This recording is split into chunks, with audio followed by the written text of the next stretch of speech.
Here's how to view all your Termux files using a file manager on Android. Every file and folder you create in Termux is stored on your Android storage.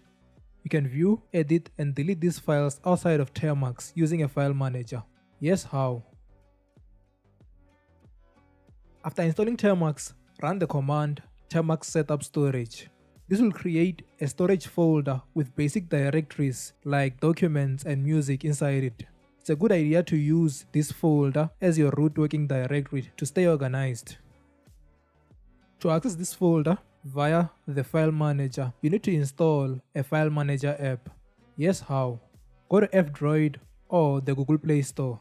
Search for and install an app called Material Files.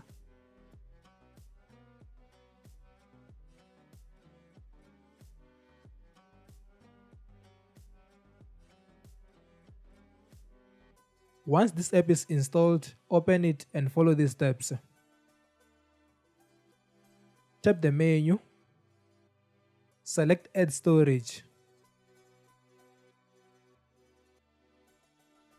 Choose External Storage.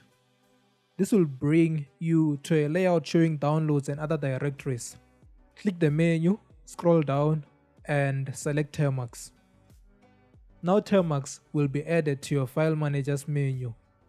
You can easily access Termux files from here.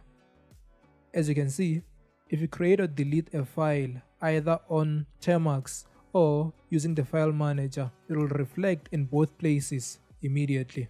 If you found this helpful, please like the video, subscribe, and hit the bell for more updates. Thanks for watching, and I'll see you in the next video.